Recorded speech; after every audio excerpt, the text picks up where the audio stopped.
Assalamualaikum warahmatullahi taala wabarakatuh dan selamat pagi. Salam Ramadan Karim kepada sahabat-sahabat yang sudah ada dalam talian dan insya-Allah kawan-kawan yang akan bersama sekejap lagi dan juga akan yang menonton rakaman nantilah insya-Allah ya. Baik, tanpa berbasa-basi saya ingin ungkit balik dua soalan lah semalam. Satu yang baru ditanya dalam grup dan satu lagi berkaitan dengan apakah Hamka ada membezakan antara saumun dengan siyamun? Ternyata dalam perbincangan ini tidak adalah. Cuma saya membuat carian sedikit. Antara ulama yang membezakan antara saumun dan siyamun, ramailah dari sudut lughah. Antaranya ulama Mizanul Arab, Lisanul Arab, uh, oleh apa nama uh, Lisanul Arab oleh apa nama Ibn Manzur, Maqayis Al-Lughah oleh Ibnu Faris, Tajul Arus oleh Az-Zabidi dan seumpamanya. Antaranya mereka membezakan antara saumun dan siyamun ini. Saumun vs siyamun. Walaupun kedua-duanya bermaksud puasa, eh, dari sudut lughah, tapi secara umumnya saumun itu lebih eh, sekejap, saumun itu lebih uh, umum, umum, lebih umum yang bermaksud menahan al-imsak atau al-imkan, menahan ataupun membenteng saumun. Dan ia tidak semestinya dari sudut bahasa Arab yang asal uh, menahan lapar dan dahaga. Dalam konteks ayat Quran pun dalam surah Maryam ya, disebutkan inni nazartu lirrahman nusauman ya. Sauman di situ adalah menahan daripada bercakap, Nabi Zakaria. Maksudnya bernazar untuk menahan bercakap. Tapi kemudiannya siyamun itu lebih khusus dalam konteks ini untuk yang berkaitan dengan syarak ataupun yang berkaitan dengan ibadah puasa lah. Lebih lazim digunakan dalam konteks ibadah puasa dari sudut hukum syarak Islam, iaitu menahan diri daripada makan, minum dan perkara yang membatalkan puasa dari terbit fajar hingga terbenam matahari. Itu bezanya saumun. Minta maaf tak cantik. Itu bezanya saumun ataupun siyamun. Ah, Maksudnya dalam hadis ataupun dalam Quran, biasanya apabila disebut siyamun, konteksnya lebih khusus kepada syariat berpuasa pada bulan Ramadan ataupun puasa sunat. Bila digunakan saumun dalam konteks bahasa Arab yang asal, ia bermaksud menahan secara umum. Satu menahan daripada satu perkara. Eh. Wallahu alam, itu sekadar carian saya yang dapat saya inilah, itu satu. Yang kedua berkaitan dengan apa yang ada dalam kita punya chatbot ni, bagi siapa yang terlepas pandang, eh, berkaitan dengan ulasan Buya Hamka terhadap kenyataan Imam Ghazali, iaitu Buya Hamka seakan-akan Buya Hamka menukilkan bagaimana Imam Ghazali kagum dengan mereka yang uh, mereka yang uh, termasuk dalam golongan Sufi yang mempunyai tarikat tertentu, bahkan tidak berkahwin demi untuk mencapai makrifah kepada Allah Ta'ala lah melalui proses-proses mujahadah yang tertentu. Dalam satu keadaan Imam Ghazali seakan-akan memuji ataupun memberikan pandangan yang positif terhadap situasi tersebut. Namun saya sebut semalam, namun secara umumnya hal itu tidak tepat dengan syariat Nabi Muhammad SAW, kerana hadis secara jelaslah menyebutkan an-nikah sunnati faman lam ya'mal bi sunnati falaysa minni, ya. Nikah itu sunnahku dan siapa yang tidak beramal dengan sunnahku maka bukan daripada kalangan aku. Baik. Apa bila ditanya ke apa apa ulasannya tentang perkara ini dan bagaimana kita nak faham konteks yang kontradik ini? Di sini begini tuan-tuan ya. Imam Ghazali rahimahullah ulama besar dalam tasawuf dalam falsafah, dalam fiqh mazhab Syafi'i dan seumpamanya. Namun ada sedikit sebanyak pandangan-pandangan Imam Ghazali yang tetap dikoreksi ataupun diberi pandangan oleh ulama lain kemudiannya. Antaranya dalam Ihya Ulumuddin, antara kitab yang hebat beliau rahimahullah taala, ada perkara-perkara yang memang ulama yang datang kemudian, sebab tu mereka meringkaskan tahzib dan tahqiq. Dan dari sudut hadis, Imam Zainuddin Al-Iraqi, guru kepada Ibnu Hajar Al-Asqalani rahimahullah, telah membuatkan semakan hadis dalam Ihya Ulumuddin, bukan untuk merendahkan Imam Ghazali, tapi untuk berkhidmat. Kita kena faham gitu ya. Bila ulama datang kemudian memberikan ni, dia bukan untuk mengkritik, tapi untuk memberi memberi khidmat. Eh? Jadi Zainuddin Al-Iraqi telah berkhidmat kepada Imam Ghazali melalui mentakhrij dan mentahqiq hadis-hadis di dalam kitab Ihya Ulumuddin. Datang ulama kemudian Jamaluddin Al-Qasimi sebagai contoh, meringkaskan, ikhtisar. Datang kemudian siapa lagi? Said Hawa pada zaman moden ni, Ikhwan Muslimin, meringkaskan lagi. Dan pelbagai lagi. Datangnya ada yang mensyarahkan, Al-Imam Az-Zabidi telah mensyarahkan Muqtada Az-Zabidi, mensyarahkan Ihya Ulumuddin jadi panjang lagi. Ini khidmat ulama yang datang kemudian kepada ulama yang besar yang sebelumnya. Namun tetaplah Imam Ghazali ada dua tiga perkara yang terlebih terkurang, itu biasa tuan-tuan ya. Dan ini diberi apa nama? Diberi koreksi ataupun pandangan ataupun kalau bahasa ninya kritikan sikitlah oleh ulama yang datang kemudian, termasuklah dalam bab Imam Ghazali. Di dalam proses kita kena tahu juga, nanti baca buku Imam Ghazali Al-Munqidh min Ad-Dhalal yang diterjemahkan oleh, sudah ada terjemahannya oleh IBDI, Al-Munqidh min Ad-Dhalal, satu buku tentang biografi Imam Ghazali ringkas berkaitan dengan pencarian dia, perpindahan dia, fasa-fasanya, pencariannya dalam falsafah, pencarian dia dalam tasawuf, dalam golongan uh, uh, uh, berbagai lah dia punya stages itu. Jadi antaranya uh, diketahui umum bahawa Imam Ghazali satu masa sangat dalam Mawqit min ad-Dhalal, Imam Ghazali memang mengangkat bahawa untuk berjumpa, untuk mencapai tahap makrifah ataupun benar-benar mengenal Allah itu, jalan tasawuf menurut beliau, jalan tasawuf yang beliau jumpa itu adalah jalan yang terbaik menurut beliau setelah dia dalam pencarian. Imam Ghazali 11 tahun bukan menghilangkan diri, mengun, me, me, me, uh, dia panggil apa ya? Makan beruzlah, mengasingkan diri untuk mencari kebenaran tu. 11 tahun ambil masa. Setelah dia menjadi profesor dan seumpamanya di Nizamul Muluk. Boleh baca ya biografi dia yang ditulis oleh pelbagai ulama itu. Luar biasa Imam Ghazali rahimahullah. Namun sikit sebanyak adalah dia punya terlebih dan terkurang. Terkurangnya sikit mungkin dalam bidang hadis, dia tidak teliti sikit, dan itu telah diberi nilai tambah oleh ulama yang ada kemudian, Iraqi saya sebut tadi. Dan apabila dia terlebih sikit, apabila dia dalam bab kahwin tadi, dia terlalu meletakkan, dia terlalu teruja, mungkin satu-satu fasa itu dia dia begitu cenderung kepada sufism ataupun tasawuf pada zaman itu, sehingga kan memuji golongan ahli tasawuf yang sampai sanggup menjadi menjadi bujang, tidak berkahwin semata-mata untuk riyadah dan mencari jalan Tuhan dan seumpamanya. Bahkan ramai ulama-ulama besar Islam itu adalah tidak berkahwin. Iaitu ulama Al-Uzzab. Syekh yakni muhaddis Abu Fatah Abu Ghuddah ada tulis sebuah kitab yang bertajuk Ulama Al-Uzzab, para ulama yang bujang. Siapa? Antaranya Imam Nawawi. Antara Imam Nawawi bujang, mati 45. Siapa lagi? Syekhul Islam Ibn Taymiyah juga mati. Imam Ghazali kahwin awalnya. Apa lagi? Ada berapa orang lagi lah, ramai ulama-ulama yang kerana apa tak kahwin bujang tu? Kerana kesibukannya terhadap ilmu dan amal, sehingga menyebabkan mereka rasa kahwin tu boleh mengganggu tumpuan mereka itu.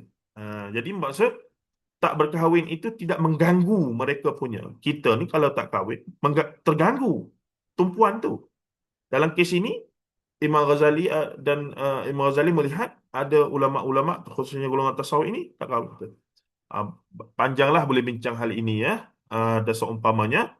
Jadi saya ulah ringkas saja untuk kita mendapat pandangan umum bahawa ini bukan maksud Imam Ghazali itu berpandangan salah, tapi dia ada stages ataupun tahap bila pandangannya dalam konteks itu kita kata betul lah. Tapi secara umum untuk orang awam macam kita, kita kena melihat sunnah Rasulullah yang lebih aula ataupun yang lebih dasar, iaitu nikah itu adalah untuk sunnah Rasulullah, dan Rasulullah sendiri berkahwin, dan tanggungjawab sebagai seorang ayah apa semua itu adalah ladang pahala bagi seorang suami ya, dan seumpamanya. Dan satu lagi fakta yang mesti kita ingat, ulama-ulama dulu meskipun tidak berkahwin, ni tak ramai orang tahu. Boleh explore lepas ni ya. Ulama-ulama dulu meskipun tidak berkahwin, bukan bermaksud mereka tidak ada, minta maaf saya sebut, tempat untuk menyelesaikan urusan syahwat mereka.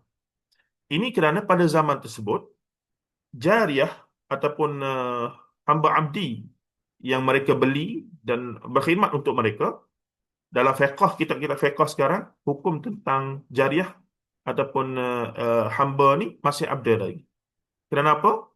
Uh, Isteri yang dikahwini secara sah hanya kepada 4 orang sahaja, maksimum. Ha? Masna wa thulatha wa ruba', 4 maksimum. Tapi sebenarnya bagi mereka yang berkemampuan, maksudnya hartanya banyak ataupun kemampuan fizikalnya pun tinggi, bahkan mereka boleh untuk uh, berhubungan dengan jariah-jariah mereka, dengan hamba abdi mereka dan seumpamanya. Ini yang orang terlepas pandang. Eh? Dan macam mana hal itu boleh berlaku dan dibenarkan? Di sini mungkin wanita-wanita akan terkejutlah. Oh, macam mana tu? Ini satu sikap yang tak wajar. Bukankah Islam satu agama yang tidak menerima, satu agama yang adil dan tidak menindas dan seumpamanya? Ini satu cerita lain. Memang kena baca dan kena bahas secara rinci, khas, antara buku yang baik ditulis oleh Profesor Dr. Jonathan A.C. Brown yang bertajuk Islam and Slavery. Itu boleh dibaca, beberapa buku yang ditulis tentang hal hukum ataupun sejarah latar belakang perhambaan dalam Islam, menurut dalam sejarah Islam menurut syariat Islam, dengan perhambaan yang datang daripada barat ataupun daripada apa nama tamadun-tamadun lain. Dia ada perbezaan yang ketara dan seumpamanya. Jadi jangan kita ingat ulama-ulama Islam kita walaupun tidak apa nama kahwin, mereka tidak experience hubungan seksual dan seumpamanya. Ya, mereka ada tempat untuk apa nama selesaikan hal itu dengan keadaan yang dibenarkan oleh syarak pada ketika itu ya, dan seumpamanya. Itu hukum lain. Baik, saya sudah di situ. Saya dah timbulkan 2-3 isu lagi yang untuk tuan-tuan fikir dan apa nama explore lanjut. Saya dah sebut di situ tentang Profesor Dr. A.C. Brown, seorang muhadis Mak Saleh, ada Facebooknya, daripada Georgetown University, dan apa namanya okey. Jika pada masa depan kita tokoh lain, apakah perlu kita buat? Macam perlu buat? Kita tetap dengan asal syariat Islam. Paling tidak pun kita faham Imam Ghazali menyebutkan hal itu kepada orang khawas, orang-orang yang khusus. Dan kita orang awam lah, kita letak di kita orang awam, yang mana bila kita orang awam, kita balik pada sunnah sahihah Rasulullah yang asal, an-nikahu sunnati faman lam ya'mal bi sunnati falaysa minni. Ya? Apabila kita cukup segala syarat yang mewajibkan kita untuk berkahwin, maka kita wajib berkahwin. Bahkan jadi haram kalau kita tak kahwin, itu menyebabkan kita melanggar pelacur, menyebabkan kita merogol apa semua. Na'udzubillah min zalik. Hal-hal itu perlu diselesaikan. Wallahu alam. Kita letak diri kita sebagai orang awam. Orang awam mesti ikut sunnah Rasulullah yang asas, iaitu an-nikahu sunnati faman lam ya'mal bi sunnati falaysa minni. Adapun mereka yang nak berpegang kepada Imam Ghazali punya pandangan bahawa tidak perlu berkahwin kerana nak mencari makrifah fitari ilallah, apa semua mengikut cara mereka itu, kita katakan itu golongan yang khusus. Biarlah mereka ke arah itu. Kita dalam konteks ini kita nak ikut Buya Hamka lah. Buya Hamka pun kahwin, dan Bahkan bila isterinya meninggal, dia diminta oleh anaknya untuk kahwin lain. Cuma Buya Hamka ada pandangan yang khusus berkaitan dengan poligami. Nanti sampai masanya kita akan bincang. Baik, saya pergi kepada teks kita. Semalam kita masih lagi ada sisa ataupun ada bahagian apabila Buya Hamka mengulaskan la'allakum tattaqun, apabila dia menghuraikan dengan panjang lebar di sini, tiba-tiba Buya Hamka sampai ke satu perenggan, Buya Hamka mula membincangkan tentang Belanda. Sudah. Ini kata uniknya. Yang uniknya dan menariknya. Dan bagi orang yang belajar hal-hal yang berkaitan dengan dekolonisasi ilmu, the westernization of knowledge, bagaimana kita nak menjawab ataupun membina ilmu yang tidak lagi terpasung dengan epistemologi ilmu barat dan seumpamanya, cerita-cerita begini kadang-kadang bagi setengah orang, kenapa Buya Hamka masuk dalam tafsir, cerita Belanda lah, apalah semua. Kita kena ingat, dia berpengalaman. Dia lahir 1908. Eh? Indonesia merdeka 1945. Berapa tahun tu? Cuba congak sini. Eh? Jadi dia membesar dalam keadaan pernah hidup di bawah kolonial Belanda dan kemudian Jepun, dan kemudian berperang untuk mendapatkan kemerdekaan 1945 ini daripada Belanda semula. Terlibat dengan gerila, terlibat dengan ni dan seumpamanya. Boleh baca kenang-kenangan hidup untuk faham uh, latar belakang perjalanan Buya Hamka pada peringkat awal. Baik. Jadi di sini Buya Hamka tiba-tiba datang bila membicarakan la'allakum tattaqun tentang puasa tadi, syariat puasa tadi, di waktu negeri kita ini masih dijajah orang Belanda, waktu kolonialisme, imperialism itu. Kalau terjadi orang mencuri, kriminal, ada kes kecurian, di dekat-dekat hari akan puasa, dengan lancang dan rasa kebencian yang mendalam, Pierce ni apa nama? Media lah, media, surat khabar. Belanda mengatakan bahawa sebab-sebab orang itu mencuri ialah kerana puasa. Ni tengok naratif. Eh? Naratif penjajah terhadap Islam, Belanda terhadap Islam. Apabila ada kes kecurian dekat-dekat dengan puasa, maka akhbar-akhbar mereka, maksudnya pengarang mereka, wartawan akan buat laporan, sebab nak dekat dengan puasa lah ramai orang mencuri ni. Menulis cara begini, kata Hamka, menjadi kebiasaan mereka tiap-tiap ada kejahatan dilakukan oleh orang jahat di waktu menghadapi bulan puasa. Dan kebiasaan pandangan yang hina ini masih saja tinggal kerak-kerak dan remah-remahnya dalam berfikir kebanyakan orang Islam yang menerima pendidikan barat. Menarik tak menarik ni? Nanti saya ulas. Kata orang yang mengaku dirinya Islam, maksudnya bukan orang barat saja, orang tempatan yang cenderung kepada dah menerima pendidikan barat, pergi sekolah rendah Belanda, dah bekerja dengan Belanda, masa itu mereka pun dah ada dah kesan-kesan pemikiran seperti itu. Kata orang yang mengaku dirinya Islam itu, padahal cara berfikir telah dipengaruhi oleh pendidikan jajahan. Jika orang Islam mencuri apabila bulan puasa telah dekat, lain tidak ialah kerana belanja orang Islam apabila telah datang bulan puasa lebih besar daripada perbelanjaan di hari-hari dan bulan-bulan yang lain. Seolah-olah mereka berkesimpulan, kenapa ada kes kecurian dekat dengan puasa ni?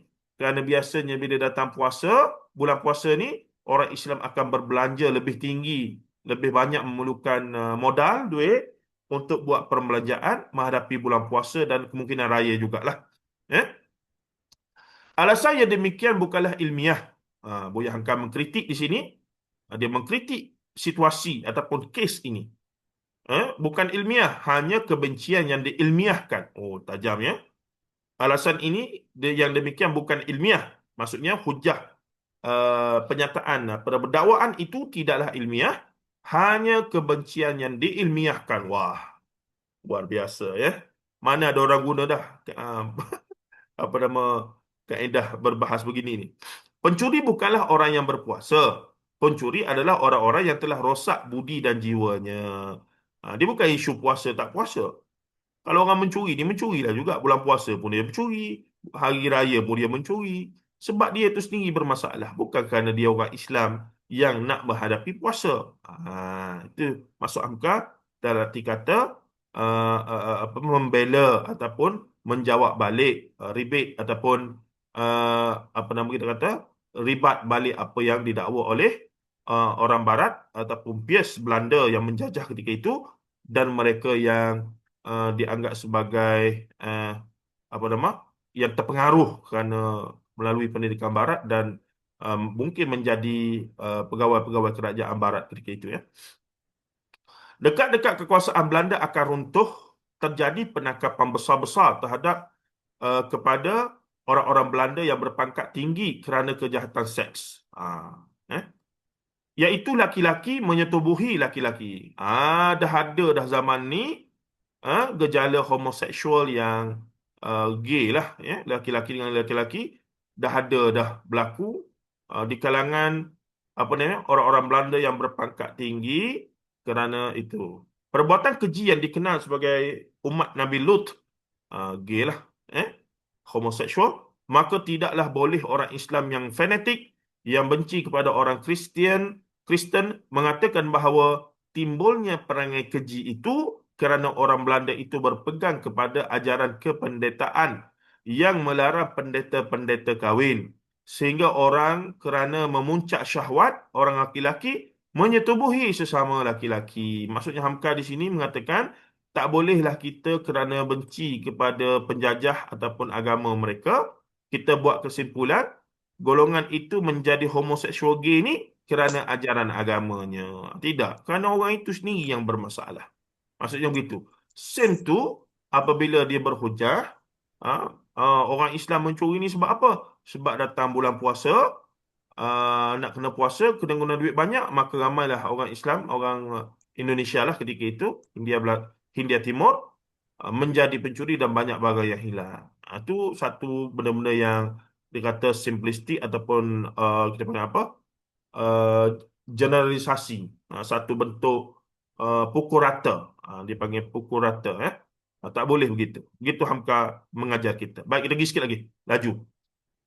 Dan jika di hari Natal di kota-kota Belanda di barat, di hari Natal, hari Christmas, di kota-kota di barat bergelimpangan di tepi-tepi jalan raya orang yang mabuk kerana minuman keras. Hamka ni bercakap macam dia pernah pergi ke sana. Ternyata dia pernah pergi. Bila? Boleh baca bukunya, apa dia? Apa dia tajuk ya? 4 bulan di Amerika. Ada bukunya di situ, ya. 4 bulan di Amerika. Itu khusus perjalanan Hamka ke Amerika Syarikat, ya. Dan negara-negara Eropah lain pun beliau pernah pergilah. Bukan kata beliau tak pernah pergi. Tidak boleh orang Islam mengilmiahkan bahawa sebab maka orang Kristen banyak mabuk dan bergelimpangan di tepi-tepi jalan dan di taman-taman bunga itu kerana dalam salah satu ibadah sembahyang orang Kristen ialah memasak roti dengan anggur. Anggur di sini arak lah. Yang menurut kepercayaan roti itu menjadi daging Yesus Kristus, Jesus Christ, dan anggur itu menjadi darahnya. Ini biasanya dalam Roman Catholic, baptize, mereka letak apa nama tu dalam mulut tu, dan minum wine yang dianggap sebagai darah Jesus, ya. Maka oleh kerana agama sendiri menjadikan minum anggur sebagai suatu bahagian dari upacara ibadah sembahyang, terbiasalah orang Kristian minum anggur ataupun arak sampai mabuk. Ya. Menuduh orang Islam menjadi pencuri kerana akan berpuasa sama jugalah dengan menuduh banyak orang Kristian Eropah ditimpa penyakit tagih kepada laki-laki. Kerana Kristian mengajarkan hidup membujang bagi pendeta dan orang Kristian banyak mabuk di hari Natal sebab agamanya menyuruh minum anggur. Tak bolehlah begitu. Orang itu sendiri yang suka mabuk dan orang itu sendiri yang akhirnya ada masalah psikologi sehingga cenderung seksualnya kepada sesama jenis. Itu masalah psikologi mereka. Tapi suasana juga mendoronglah. Suasana mendorong. Dapatlah disimpulkan bahawa puasa sebagai rukun Islam tidak terpisah dari rukun-rukun Islam yang lain. Dapat disimpulkan untuk ayat la'allakum tattaqun ni, mencapai hakikat maksud dari Islam itu sendiri. Sebab sudah diketahui bahawa Islam artinya ialah menyerahkan diri kepada Allah, maka diri yang diserahkan oleh Allah itu hendaklah ditazkiyah. Apa dia tazkiyah? Tazkiyatun nafs, disucikan, ya. Tazkiyah artinya dibersihkan rohani dan jasmani. Selalu dilatih dan dididik diperbaharui sentiasa kesedaran diri itu. Baik. Apa yang berlaku di sini, tuan-tuan? Dalam page ini, satu page ini, bagi mereka yang belajar, ialah saya pengajar Melayu, bagi mereka yang belajar dalam bidang sains sosial ataupun humanities, kita di negara-negara Asia ini, uh, disebabkan terlalu lama kita dijajah oleh Barat, sehingga kan epistemologi ilmu, termasuklah pembinaan universiti kita juga, terlalu berorientasi kepada epistemologi ilmu Barat dalam hampir semua bidang. Maka selepas kemerdekaan mula ada sarjana-sarjana kita bercakap tentang pentingnya untuk membina epistemologi ilmu daripada jati diri dan juga kebijaksanaan tempatan lah. Wajar kita bina balik. Dan itu bermulanya yang dinamakan sebagai dekolonisasi ilmu. Ini saya belajar, saya mengajar sekarang dalam subjek falsafah dan isu semasa. Ada subjek decolonization ataupun dewesternization. Dewesternization, penyah baratan, nyah barat. Apa tu? Antaranya dewest, westernization. Macam mana tu? Okey. Ada juga dipakai decolonization, dekolonialisme. Ada juga yang menggunakan istilah ataupun konsep apa dia? Uh, Decolonize, de-imperialism juga digunakan. De-imperialism. Decolonization dan de-imperialism ini adalah daripada ni lah, dewesternization sebenarnya. Minta maaf. Okey, kita sapu di situ. Okey. Nah, ini adalah pecahan daripada ini dan ini. Untuk menjawab balik Barat. Untuk membina yang tempatan, kena tolak dulu. Kalau kita kata untuk membina kita punya ni lah. Jadi antara tokoh-tokohnya yang mula bercakap tentang hal ini, of course lah Profesor Alatas sebagai contohnya. Yang kemudian Prof. Alatas dan Prof. Alatas seorang lagi.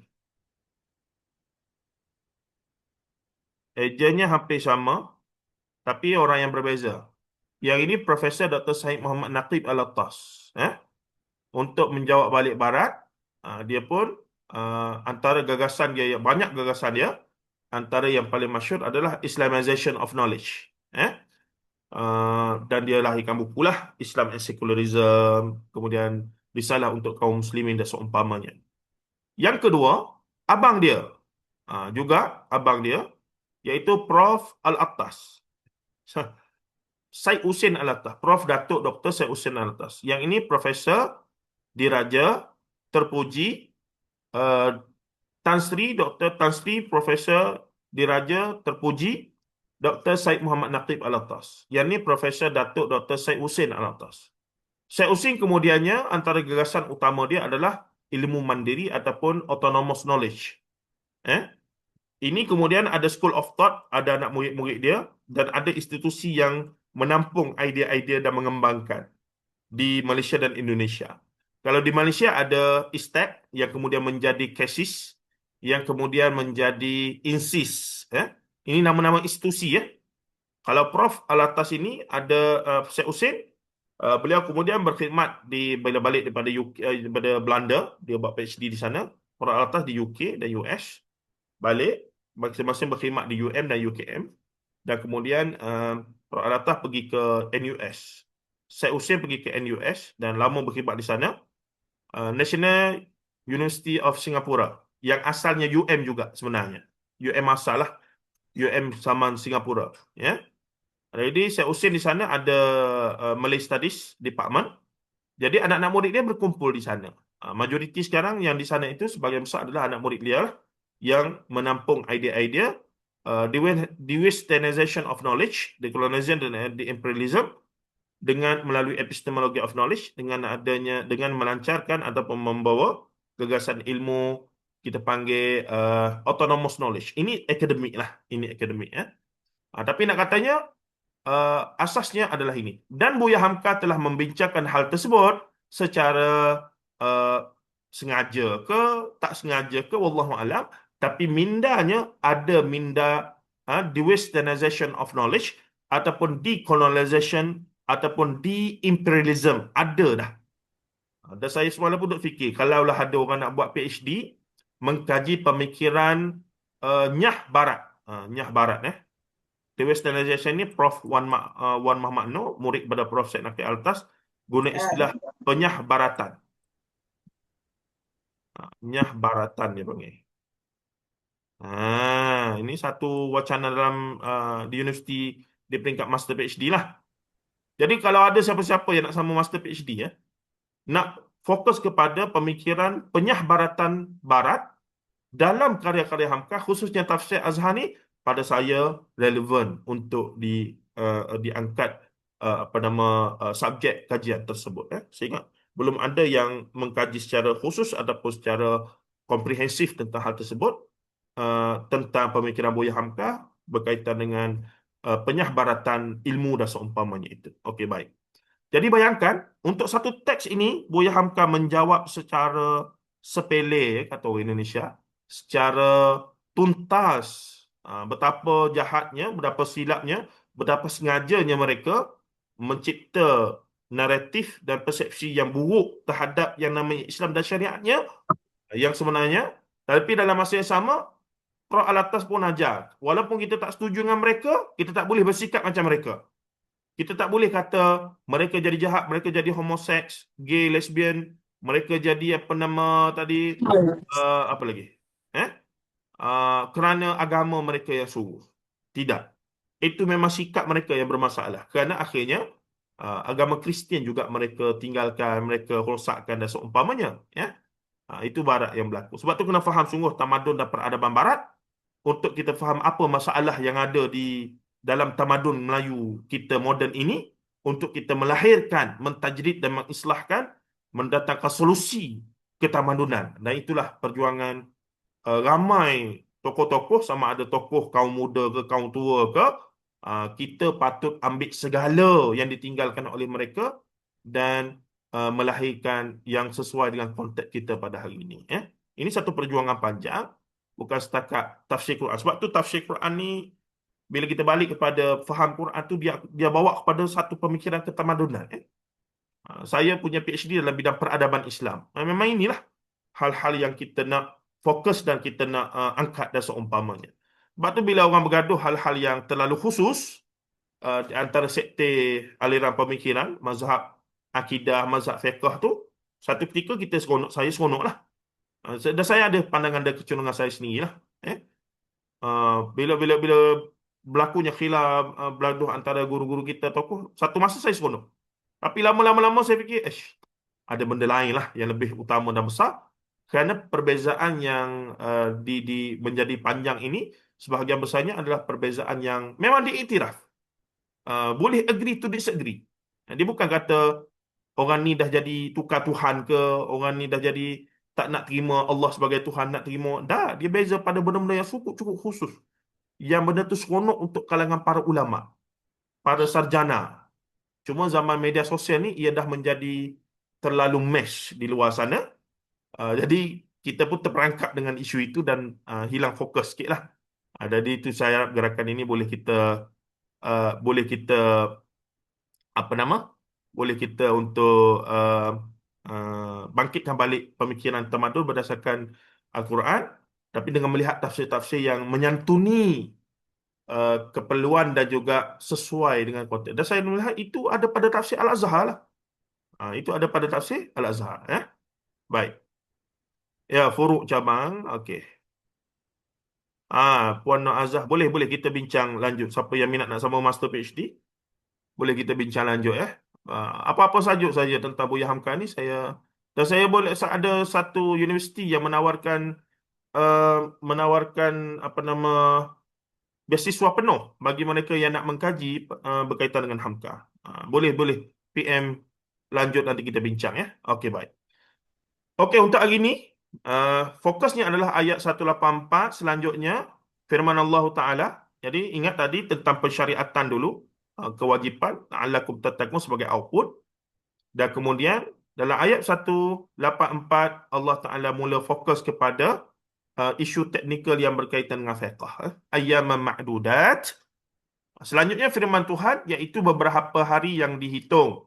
Iaitu ayatnya ayyaman ma'dudat, iaitu selama hari yang terkandung dalam bulan Ramadan yang kadang-kadang 29 dan kadang-kadang 30 hari. Di sini ada berkaitan dengan ru'yah dan hisab ataupun berkaitan dengan kiraan bulan. Dalam Islam hanya ada kita bulan Hijri berdasarkan bulan, kitaran bulan, dan kitaran bulan dalam sebulan hanya ada 29 ataupun 30 hari. Berbeza dengan kitaran Masihi yang menggunakan matahari, yang mana mereka boleh ada 28, 29, 30, 31. Ya. Menyebabkan perbezaan itu sentiasa berlaku lah. Kita tahun lepas dalam bulan 4 atau bulan 3 juga kita rayakan puasa. Makin awal, makin awal, makin awal ya. Nanti bulan 1, bulan 12, nanti ingat kita kecil-kecil dulu, bulan 12, bulan 10, bulan 11, raya dan puasa kan. Makin naik, makin naik. Itu yang berlaku. Baik, dengan kata demikian ditunjukkanlah kasih dan sayang Allah bahawasanya kewajipan itu tidak lama. Bukannya sepanjang tahun. 1 bulan. 12 bulan kita happy ataupun bebas, sebebasnya untuk nak makan 24/7, untuk nak melakukan hubungan badan suami isteri yang halal 24/7, bergantung pada keadaan ya. Melainkan ketika haid dan seumpamanya ada larangan juga, tempat-tempat yang tertentu tak boleh. Itu kan. Dan di sini Allah mengatakan hanya 1 bulan 30 hari saja. Itu pun bukannya seluruh hari. Hanya daripada matahari naik fajar hinggalah matahari turun, kurang lebih 12 jam. 12 jam ke 13? Lebih kurang kan? Begitu saja. Untuk sebagai untuk menunjukkan kita hamba yang patuh, beriman. Gitu. Sebab itulah maka okey. Tetapi banyak di antara orang yang beriman menyambut pula kasih sayang Allah itu dengan hati terharu pula. Sebab itu maka orang-orang yang taat berpuasa kerap kali merasa sedih hatinya ketika hari-hari bulan puasa telah hampir habis. Sehingga untuk memuaskan keterharuan itu dianjurkanlah puasa tatawwu', puasa sunat 6 hari pada bulan Syawal untuk menampung ataupun untuk kita kata bukan pasca puasa tu, biar tidaklah terbantun, ada lagi 6 hari untuk menampung. Dengan ada sunnah-sunnahnya. Man sama Ramadan summa atba'u sittatan min Syawal kasiyamid dahri, seolah-olah berpuasa setahun. Maka adalah mereka yang membuat kiraan berkaitan dengan siapa yang puasa dalam bulan Ramadan bulan diikuti dengan 6 hari pada bulan Syawal, maka seolah-olah mereka itu berpuasa setahun. Dan dibincangkan oleh fiqhnya. Kita tak nak masuklah fiqh. Saya bukan ahli fiqh apa semua. Kita belajarlah tahulah sikit untuk bekalan kita lah kan. 6 hari itu boleh ke kena straight ke? Yang paling afdalnya straight lah bila puasa itu. Tapi kalau nak buka tutup pun boleh juga, tak ada masalah. Kemudian dibincangkan boleh ke puasa 6 itu sekaligus dengan puasa ganti. Ulama bincang lagi. Ini benda-benda yang dalam bidang sunat dan memang furuk dan memang dibenarkan untuk berbeza. Jadi sebahagian ulama yang kita terima di Malaysia ini secara umumnya menerima bahawa puasa 6 dalam Syawal itu, puasa 6 tu boleh untuk dianggap juga sebagai puasa ganti bagi wanita khususnya yang haid, yang nifas, yang wiladah. Boleh berpuasa 6 dengan niat juga untuk mengganti. InsyaAllah sebagian ulama kata akan dapat dua-dua pahala sekaligus. Yang penting buat. Kalau tak buat tak boleh apa-apa. Itu saja ya. Baik. Kemudian, tapi imam menariknya pula puasa 6 ini, Imam Malik bin Anas tidak berpuasa 6. Mazhab Maliki tidak cenderung untuk puasa 6 kerana Imam Malik berpandangan bahawa cenderung menyatakan bahawa puasa 6 itu bukan amal Ahlul Madinah. Jadi Imam Malik tidak cenderung untuk puasa 6 pula. Itu benda-benda yang biasa kalau kita dalam Tapi terlalu terlalu terlalu teknikal dan seumpamanya pun nanti menimbulkan pelbagai ini menyebabkan kita kurang amal tapi banyak banyak wacana tapi kurang amal. Itu tak bagus. Sepatutnya kita banyak berwacana dan kita konsisten dalam amal yang wajib, of course, dan konsisten dalam beberapa amal sunat yang kita pilih. Itu yang terbaik, ya.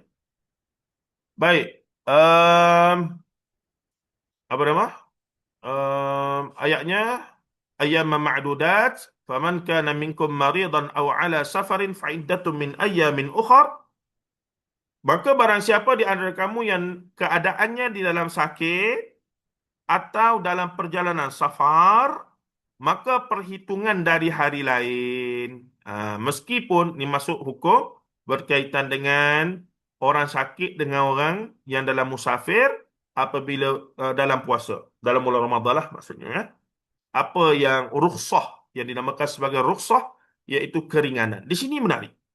Nanti di akhir hujung, Buya Hamka akan nukilkan pandangan Syekh Muhammad Abduh untuk melihat realiti dan isu semasa.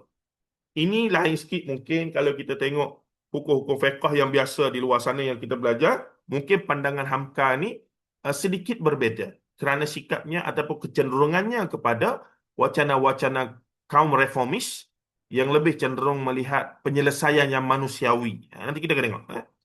Meskipun puasa telah menjadi kewajipan yang tidak boleh dilalaikan sedikit jua pun, namun kalau badan mereka merasa sakit atau dalam perjalanan, marid atau ala safar, bolehlah diperhitungkan di hari yang lain. Maksudnya diganti pada hari lain.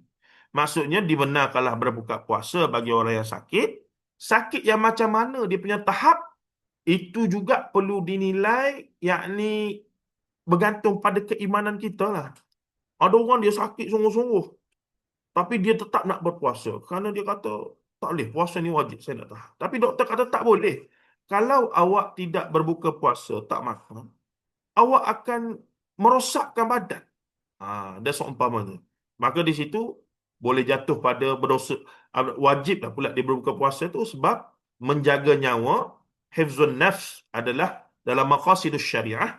Menjaga nyawa itu adalah maqasid matlamat syariah yang kedua.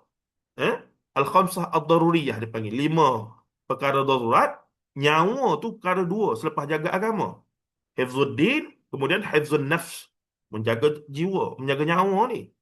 Jadi tak bolehlah buat kerah juga. Tak kira, saya mati pun matilah dalam puasa ni. Tak boleh. Kerana nyawa tu lebih penting. Dan rukhsahnya sudah ada.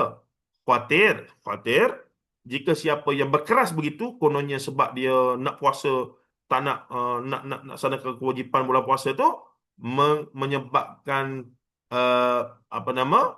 Menyebabkan badannya ataupun diri dia itu uh, dalam kebinasaan, menjadi lebih teruk. Ini sesuai pula dengan ayat Quran yang menyebutkan apa dia? Wala tulqu biaidikum ila tahlukah. Jangan campak diri kamu dalam kebinasaan. Tak boleh. Tak boleh. Baik, katanya lagi, bolehlah diperhitungkan beberapa hari yang ditinggalkan, hitunglah baik-baik, di mana kena catatlah, kalau hitung baik-baik ni, catat, ingat sungguh-sungguh berapa hari tadi yang tertinggal tadi tu, di mana telah sembuh atau telah kembali selamat dari perjalanan. Pada waktu itu sajalah ganti, yakni di luar Ramadan lah.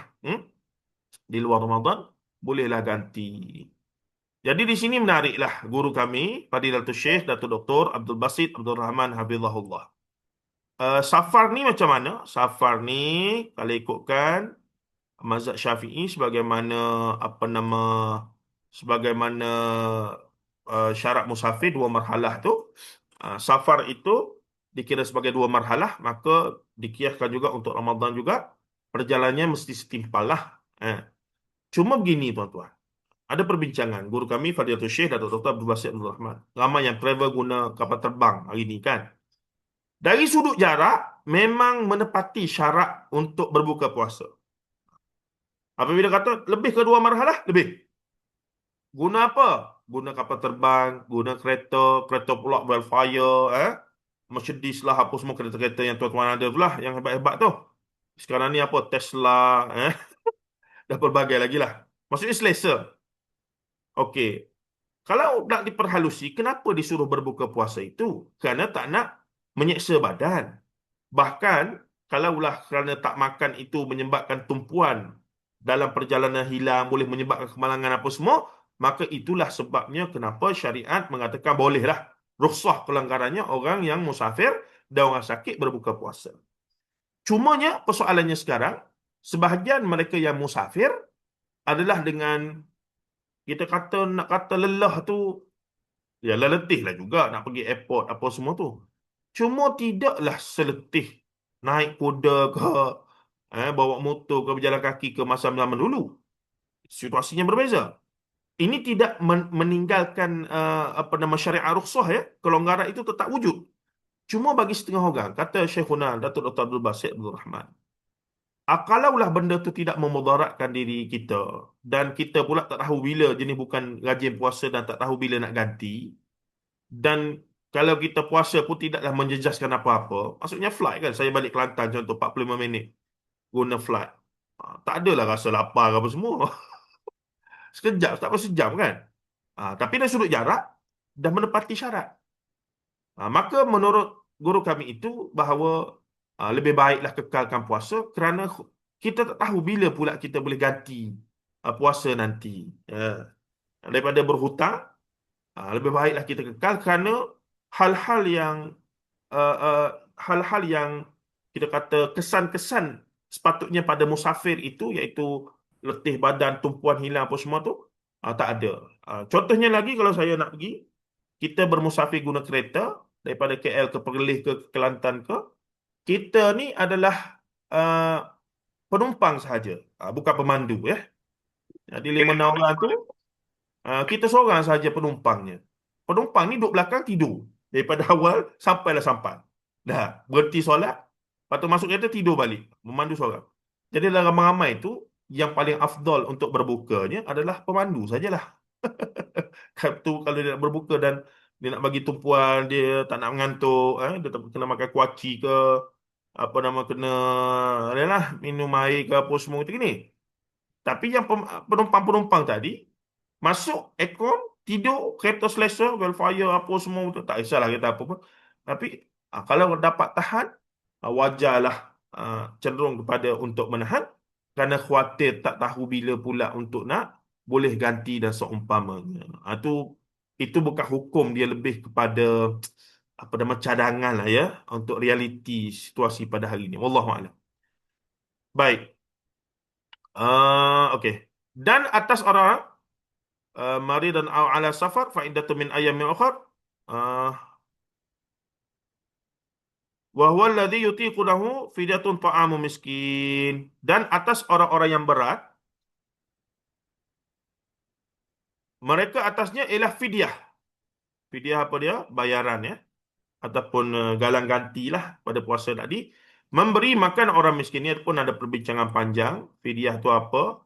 Dalam mazhab Syafi'i ataupun dalam mazhab yang mutaakhir, satu cupak beras. Bukan cupak nasi ya. Nasi tu kena masak dulu, cupak beras. Dan kemudian ijtihadnya ditukar kepada RM ataupun nilai ringgit. Contohnya RM7 untuk satu cupak. Contoh ni contoh ya. Jadi kalau kita tertinggal uh, apa nama untuk ganti puasa, pertama wajib ganti. Tiba-tiba hujung nak sampai dah puasa tahun depan lagi tak sempat nak ganti, maka kena bayar fidyah. Bayar fidyah, kiralah berapa hari tempoh hari bayar. Cuma dalam mazhab Syafi'i yang diterima umum di Malaysia, fidyah kena bayar, ganti tetap kena ganti. Itu yang umumnya. Di sana ada pendapat ulama lain menyebutkan, nanti kita akan tengok di bawah ni, kalau dah bayar fidyah sebagai galang ganti kepada puasa, maka tak perlu dah nak puasa. Apatah lagi bagi mereka yang contohnya nanti kerjanya kerja yang memang berat. Dia ni seorang buruh binaan ke contohnya.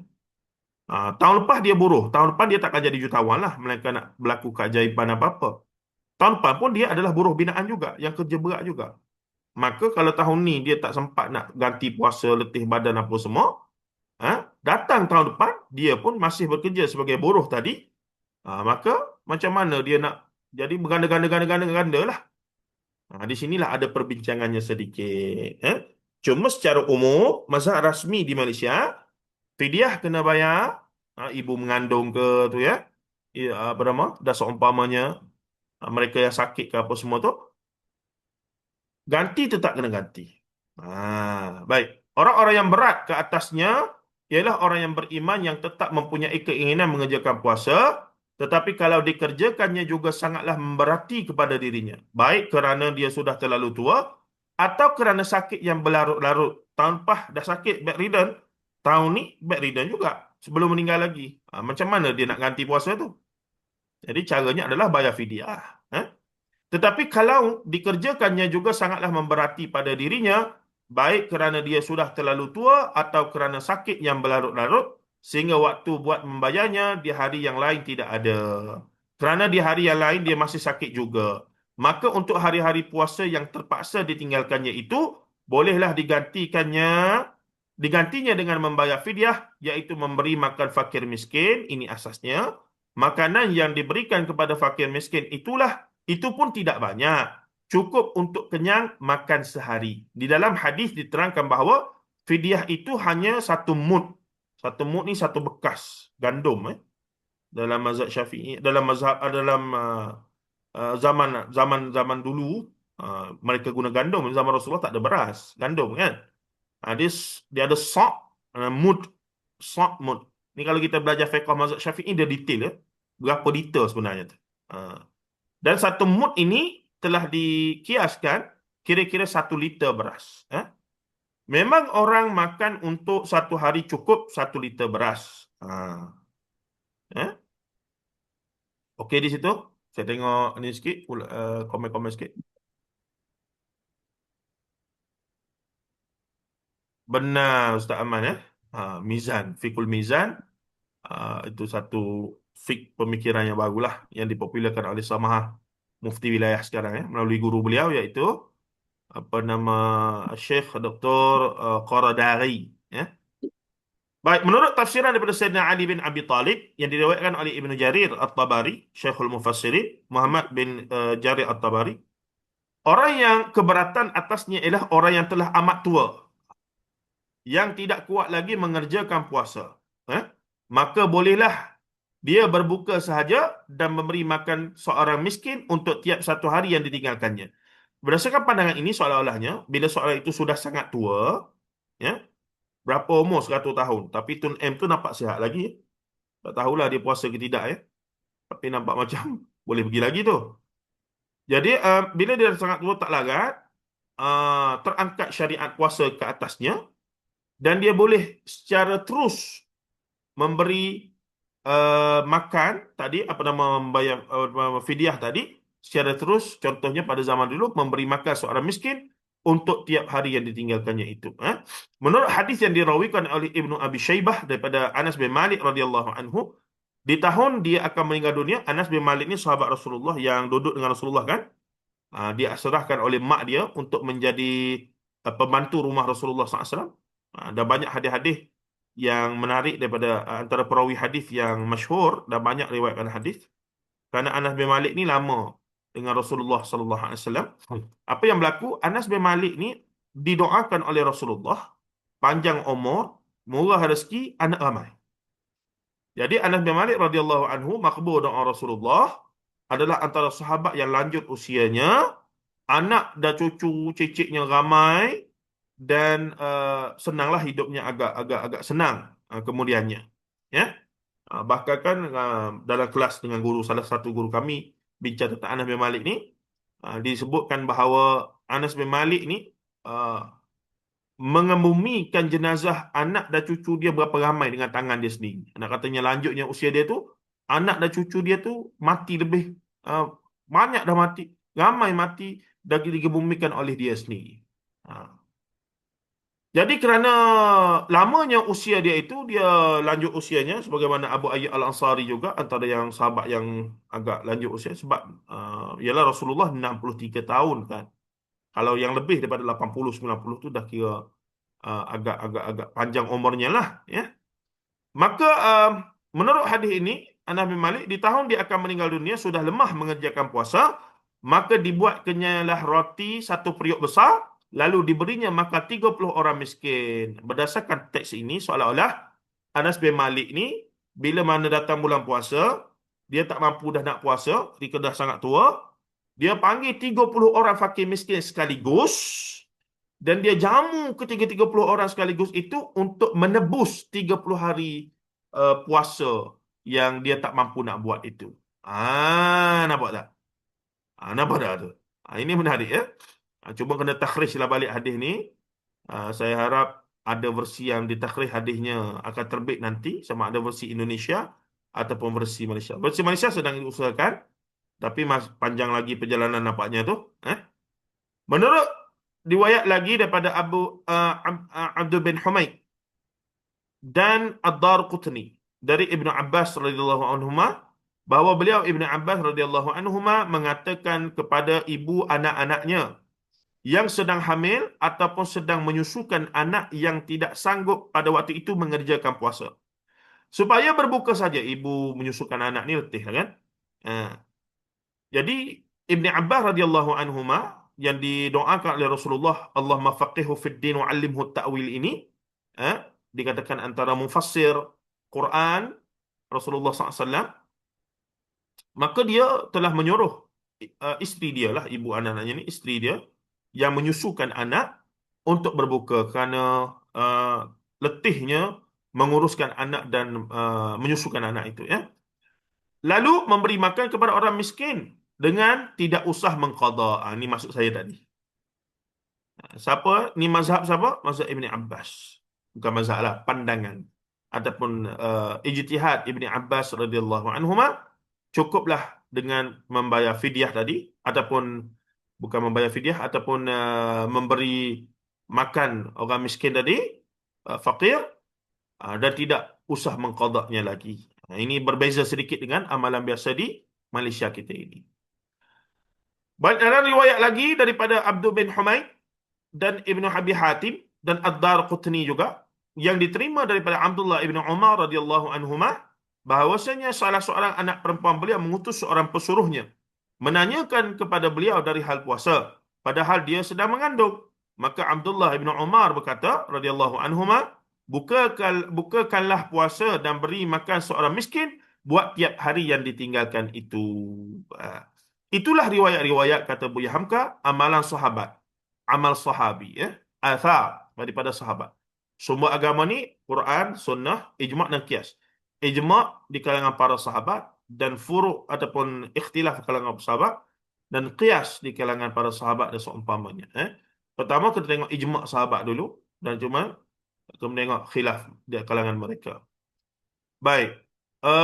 Jadi amal sahabat ini adalah sandaran syariat Islam. Sebab tu kita tak boleh terimalah bila Syiah kata semua sahabat adalah kafir, dan melainkan beberapa orang saja. Ali bin Abi Talib, Fatimah binti Muhammad, Salman Al-Farisi, Miqdad ibn al-Aswad, dan beberapa orang lagi saja. Itu Syiah yang ekstrim lah. Syiah Ithna Asyariyah, Imam 12. Imamiyah Ithna Asyariyah. Jadi itu tak. Wallahualam, kita akan bincang lanjut nanti tentang hal tersebut, tapi saya ada pendirian yang agak khusus tentang hal tersebut ya. Baik. Untuk hubungan negara, IR apa itu cerita lain, tapi untuk mengiktiraf teologi, akidah mereka itu, bahkan nak berkawan tak ada masalah, nak pergi ke Iran pergilah.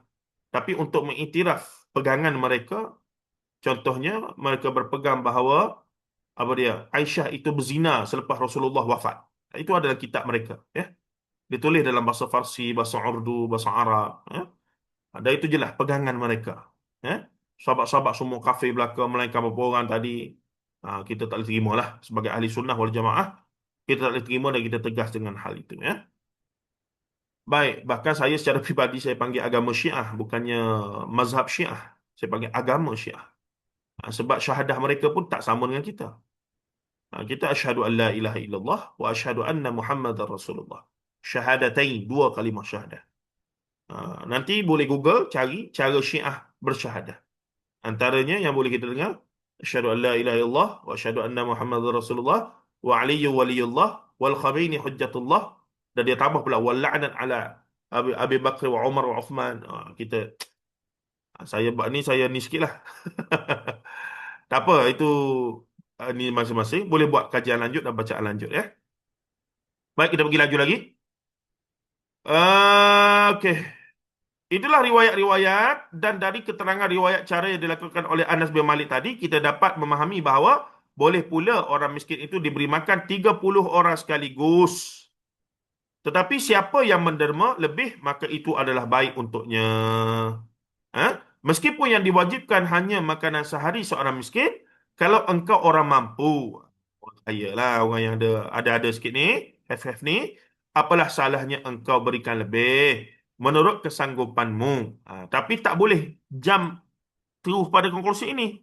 Bulan tahun ni rasa tak nak puasa lah. Tak nak puasa sebab apa? Yelah tak nak puasa lah. Dah.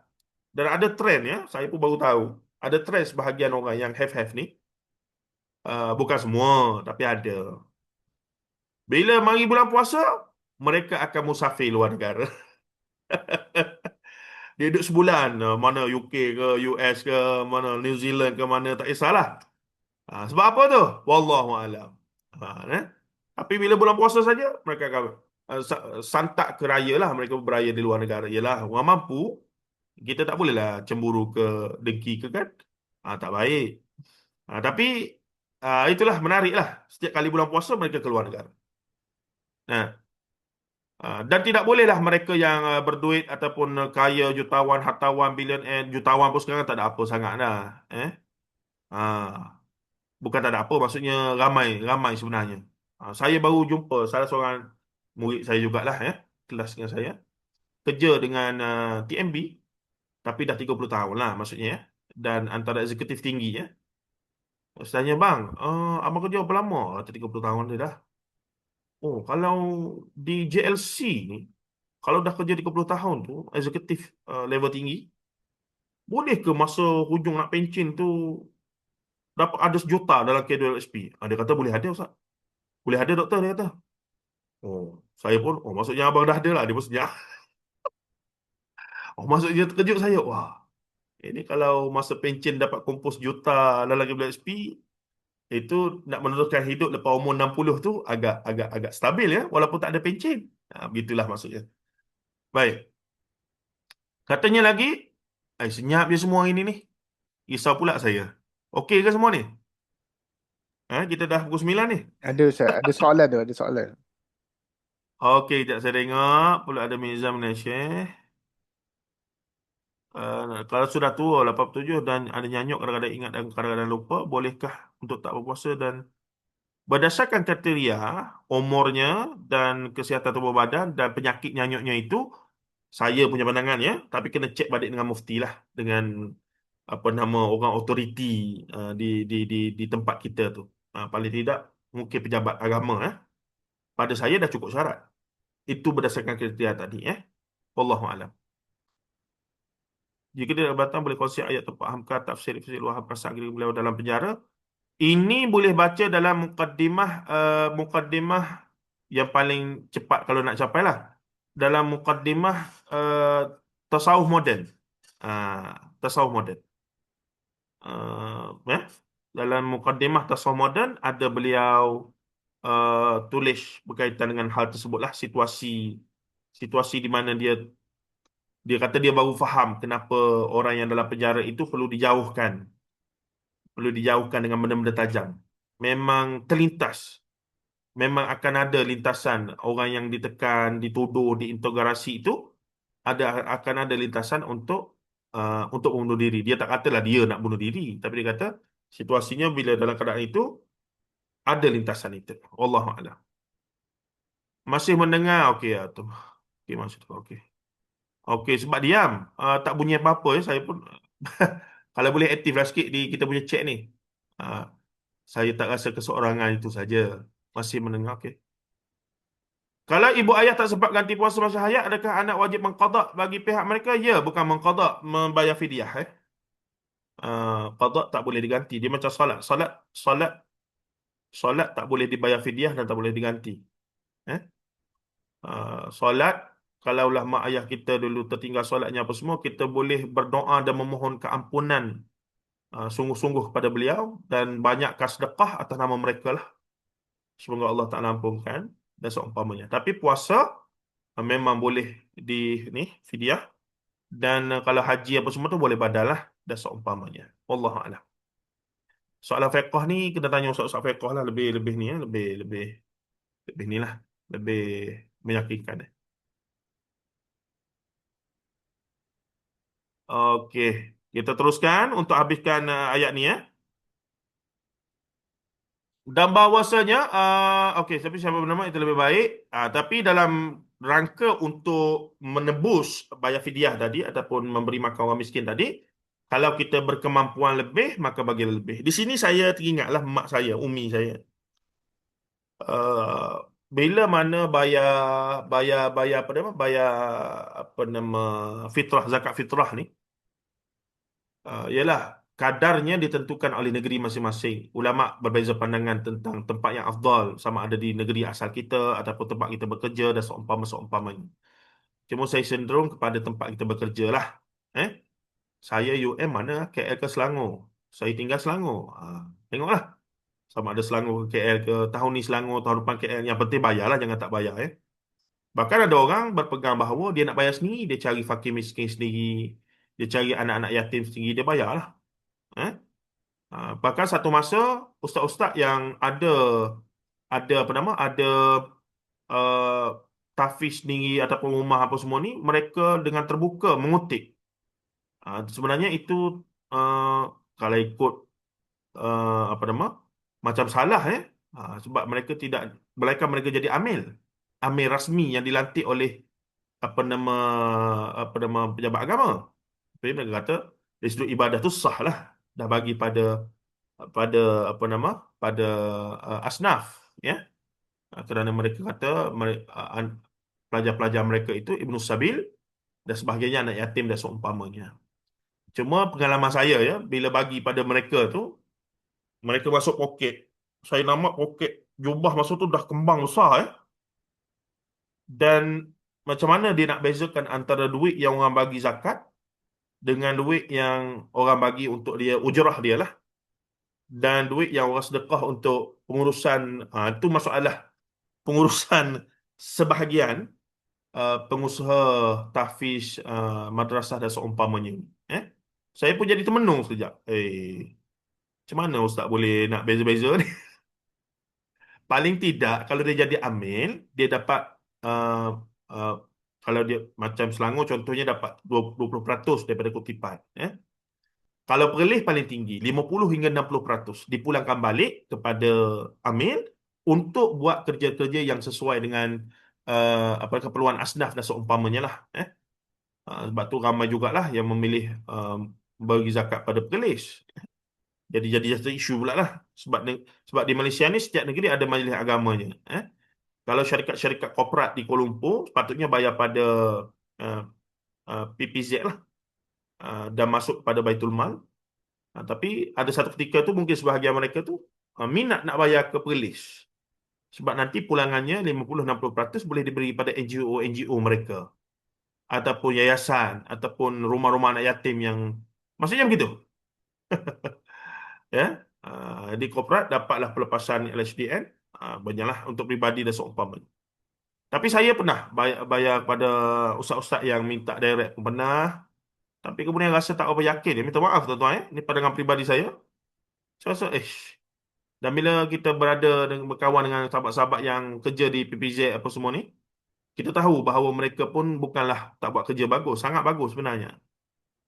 Selangor sendiri melahirkan berapa ramai asnaf yang kemudian menjadi, dulu saya penerima zakat, sekarang saya pemberi zakat. Oh, luar biasa tu. Eh?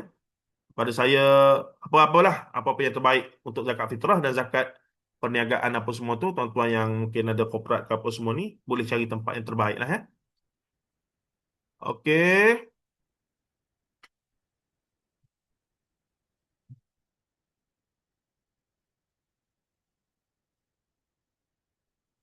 Okey, baik. Tajuk hanya sebagai landasan, tapi kita lebih pada nak fokus pada ayat-ayat ni. Jadi Kalau pertemuan kita dalam sebulan Ramadan ni boleh selesai semua ayat tentang Ramadan ni, pada saya masih mencapai objektif lah, insyaAllah. Baik, meskipun okey, okey. Dan bahawa puasa itu adalah lebih baik buat kamu jika kamu mengetahui. Maksudnya, yang dimaksud dengan puasa lebih baik bukanlah buat orang yang telah diberi keizinan rukhsah kerana sakit atau dalam perjalanan tadi. Dan sekali-kali bukan pula untuk orang yang berat baginya memikul kerana tua dan sakit larut itu. Hujung ayat ini ialah mengingatkan kembali faedah puasa untuk menguatkan takwa tadi. Kalau badan tidak sakit dan tidak pula berat memikul lantaran tua dan sakit larut, sangatlah besarnya faedah puasa bagi jiwa. Maksudnya sakit itu pun banyak stages. Kita lah yang benar-benar tahu kita punya sakit tu dah capai tahap perlu berbuka ataupun kita masih boleh bertahan. Cuma saya sebut tadi, kalaulah doktor pun dah tengok, tak boleh ni, dah keluar anak mata pun dah dah dah naik ke atas, buka mata, anak mata tak nampak dah, tak boleh lah anak. Tak boleh saya nak puasa juga, tak boleh lah. Ha? Takutnya jatuh pada kategori tidak menjaga nyawa pula tadi, ya. Janganlah hanya mengingatkan lapar dan hausnya, tetapi ingatlah keteguhan jiwa yang akan didapat lantaran dia. Nescaya engkau akan menjadi seorang yang berpuasa dengan segenap kesungguhan dan taat setia. Jika engkau ketahui betapa besar faedah rohani yang akan engkau dapat dengan berpuasa, apatah lagi kalau ayat yang sebelum tadi yang berbunyi, tetapi siapa yang menderma lebih maka itu adalah yang lebih baik. Kerana di sini kita artikan man tatawwa'a khairan fahuwa khairan lah. Man tatawwa'a khairan fahuwa khairah, dengan siapa yang menderma lebih. Padahal kalimat ini pun mempunyai erti lain. Tatawwa' itu benda sunat, benda yang dianjurkan. Tetapi siapa yang bertatawwa' lebih, tatawwa' bukan saja derma lebih, tapi juga solat lebih. Di samping solat 5 waktu, ada lagi solat tatawwu'. Solat sunat qabliyah ba'diyah, solat tahiyatul masjid, solat apa lagi? Sekarang ni kita qiyamul lail, man qama Ramadan imanan wa ihtisaban ghufira lahu ma taqaddama min dhanbih. Siapa yang mendirikan Ramadan. Dirikan Ramadan itu bukan solat saja, segala jenis ibadah pada bulan Ramadan, pada malam Ramadan, man shama Ramadan, dan disebutkan man qama Ramadan, mendirikan Ramadan, bukannya malam Ramadan. Maksudnya jangan fokus kepada malam saja, siangnya tak buat apa. Juga siang perlu juga imbalkan dengan amal soleh, sebagaimana apa yang kita buat ini semoga dikira oleh Allah sebagai amal soleh man qama Ramadan tadi. Ibadan wahtisaban ghufira lahu ma taqaddam min zambih. Siapa yang mendirikan Ramadan, maksudnya bukan malam saja, sepanjang Ramadan, imanan wahtisaban, dengan penuh keimanan dan pengharapan, ghufira lahu ma taqaddam min zambih, diampunkan dosa-dosa yang telah lalu. Sebelumnya hadis menyebutkan man shama Ramadan. Siapa yang berpuasa dalam Ramadan, imanan wahtisaban ghufira lahu ma taqaddama min dhanbih. Siapa yang berpuasa, siapa yang mendirikan, menghidupkan, siapa yang berpuasa. Dua-dua ini ganjarannya la'allakum tattaqun, dan kesannya adalah ghufira lahu ma taqaddama min dhanbih, diampunkan dosa-dosanya yang telah lalu. Okey, baik. Di samping solat 5 waktu dan di samping Ramadan, ada lagi puasa-puasa tatawuk, seumpamanya puasa hari putih. Yaumil Bid. Bila ni? 13, 14, 15. Puasa Senin, Isnin dan Khamis. Puasa Ashura, 10. 10 apa nama Ashura? Muharram. Muharram, ya. 10 Muharram dan Tasu'ah. Puasa 6 hari Syawal. Maka jika kamu tambah pula dengan puasa-puasa yang demikian, adalah baik bagi kamu jika kamu mengetahui akan faedahnya. Ashura seolah-olah puasa setahun ke depan dan sebelumnya. 2 tahun sekaligus. Dia punya fadilat. Dan sahih. Patut juga diterangkan bahawa diberi rukhsah kepada orang yang sakit berpuasa di hari yang lain saja. Bahawa tentang sakit itu, ini yang memutuskan ialah di antara orang itu sendiri dengan Allah. Beratkah sakitnya atau hanya sakit kepala, terserah kepadanya. Sebab pembukaan ayat ialah dengan menyeru orang beriman. Jadi sakit tadi yang menyebabkan ada rukhsah ada kaitan dengan iman. Kalau orang yang tak berapa imannya bermasalah, setiap kali datang puasa, dia akan gastrik. Puasa je gastrik, puasa je gastrik. Habis puasa, tak ada gastrik dia. Itu pun satu isu juga. Jadi kita nak kata, dia kata sakit, memang sakit. Kita pun tak boleh nak kata tak betul. Nah, dan dia sakit, nak buat macam mana? Tapi yang peliknya sakit dia itu hanya datang pada bulan puasa gastriknya. Sebab itulah akhirnya iman juga yang menjadi andalan, yang menjadi sandarannya. Sebab orang yang tidak beriman, walaupun badannya sihat segar bugar, tidak juga dia mempedulikan puasa. Sebab yang dipertuhankannya ialah hawa nafsunya. Na'udzubillah min zalik. Baik. Demikian juga orang yang dalam perjalanan, tidaklah ada batas perjalanan itu yang tetap, asal sudah bernama musafir, bolehlah menggantinya di hari yang lain. Tapi dalam mazhab Syafi'i adalah dia punya syarat-syaratnya, berapa marhalahnya dan seumpamanya. Satu hal yang harus diperhatikan sebab wahyu itu adalah dari Tuhan untuk hambanya yang beriman. Tuhan bersabda, maka perhitungkanlah dari hari lain.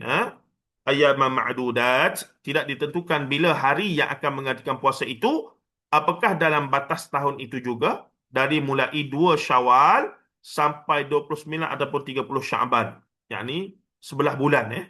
Sebelah bulan lah. Terselahlah kepada kamu, kata Buya Hamka.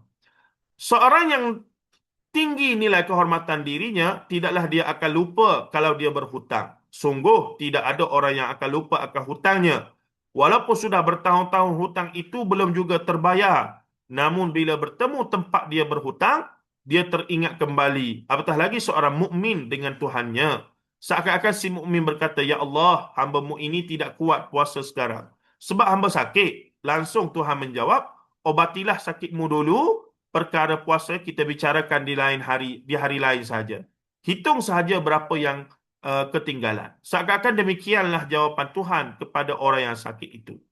Ingatlah bandingan seorang budiman melawat orang yang sakit dan dia berpiutan dengan si sakit. Maka berkatalah si sakit itu, "Saya berhutang kepada saudara. Belum lagi terbayar. Sekarang saya sedang sakit." Dengan kontan pula si budiman itu menjawab, "Berubatlah dahulu sampai sembuh.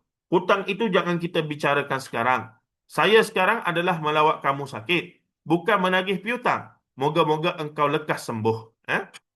Masalah sekarang, yang minta hutang pula kena marah. Itu pun satu hal juga tu. Kita yang bagi hutang kat dia, dia janji nak bayar sekian-sekian. Bila hari sekian kita minta, dia marah kita. Nanti-nantilah, sabarlah sikit. Itu fenomena juga ya.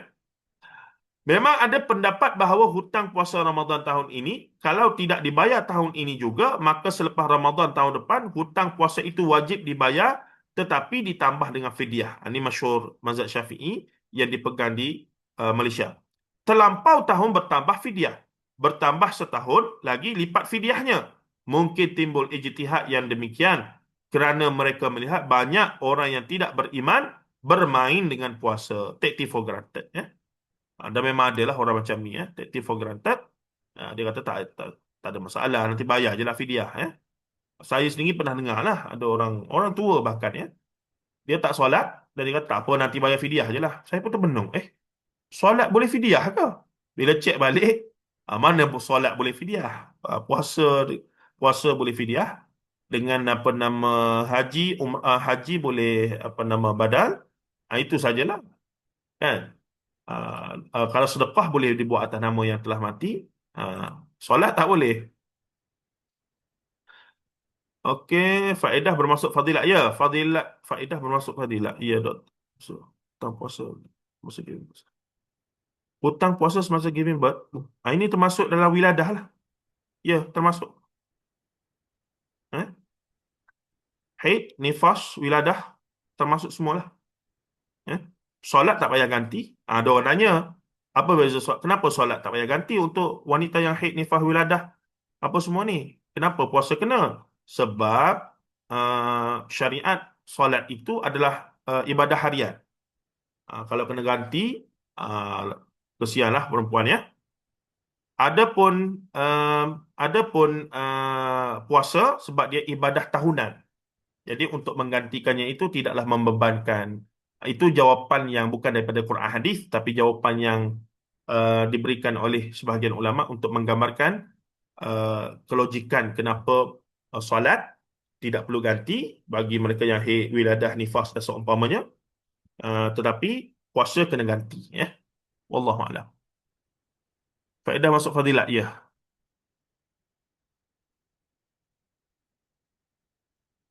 Betul.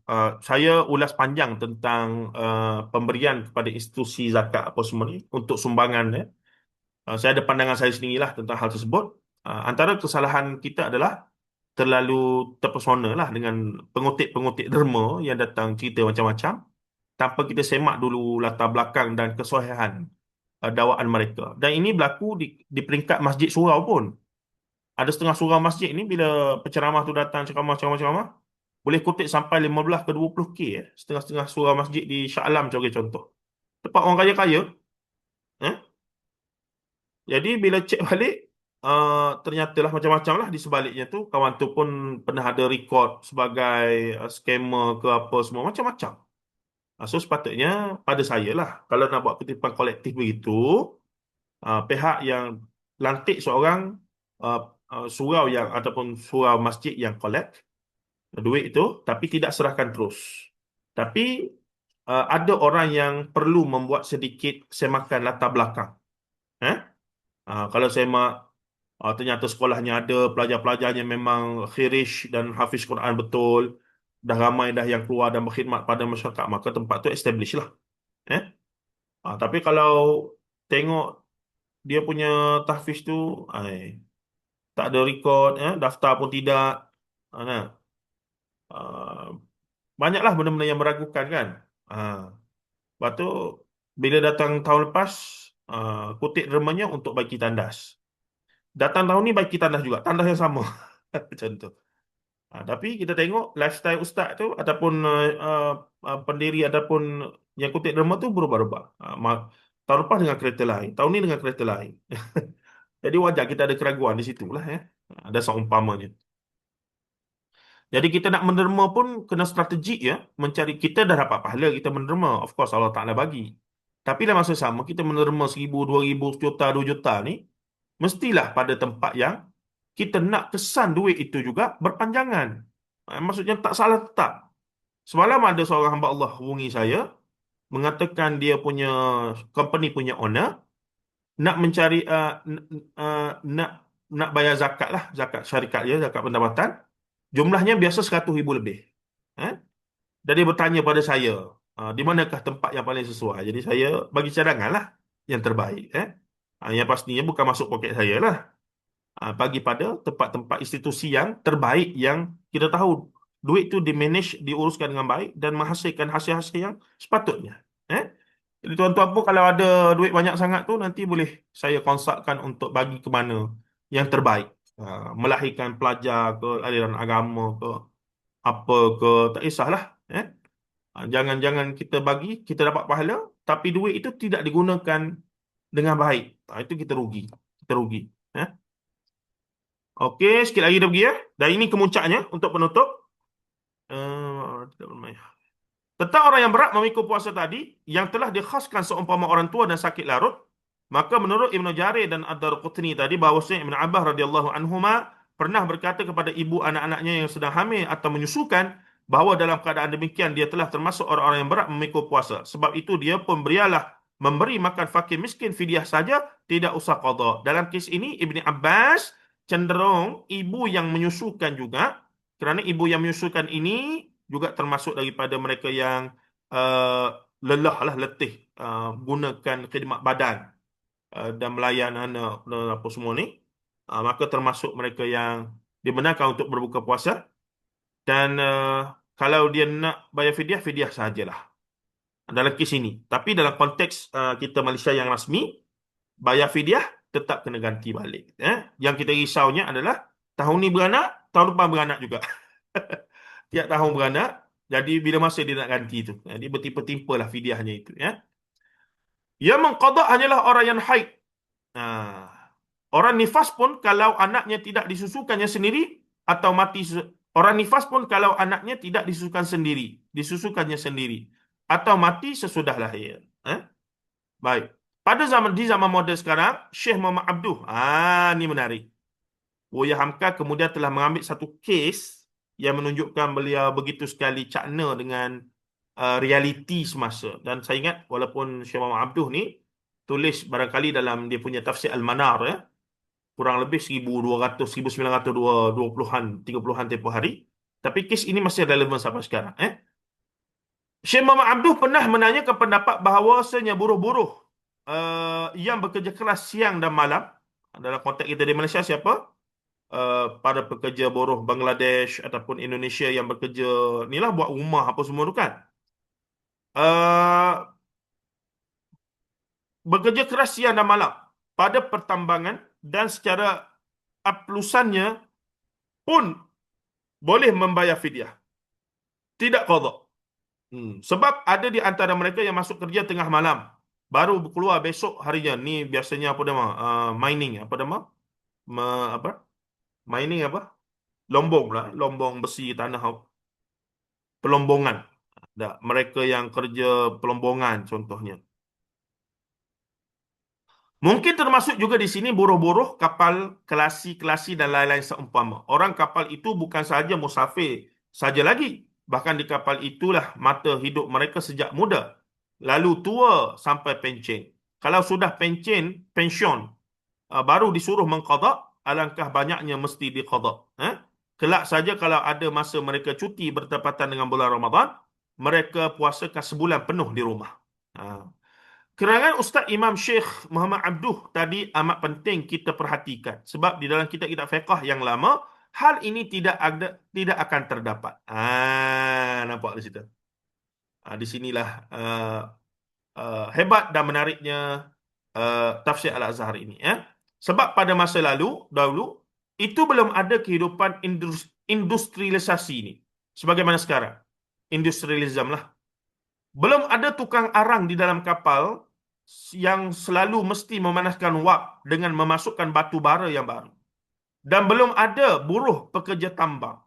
Padahal agama kita dipakai terus betapapun hebatnya perubahan zaman, dan bahawa berijtihad itu tidak akan putus-putus selama-lamanya, sebab ini pun memenuhi pendirian ulama-ulama moden yang mengatakan bahawa berijtihad itu tidak akan putus-putus selama-lamanya, sebab soal-soal baharu akan tetap timbul yang wajib diselesaikan oleh ulama-ulama yang disebut sebagai ikutan ummah. Inilah ijtihad.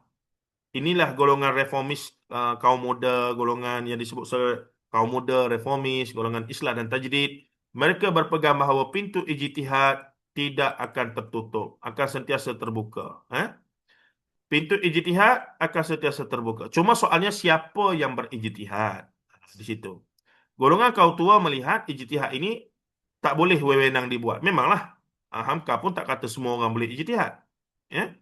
Ijtihad ni urusan agama lah. Konsep khas dalam fiqh, usul fiqh. Yang boleh buat adalah institusi rasmi, ulama-ulama besar, berijtihad dalam hukum hakam yang besar, mengistimbakkan hukum berdasarkan isu-isu dan kes-kes semasa dan besar. Tapi untuk personal kita, tetap kita boleh buat pilihan. Kalau kita belajar sedikit dan tahu hujah dalilnya, kita boleh berijtihad untuk diri kita, untuk pilihan kita, untuk kes-kes tertentu. Itu tidak salah.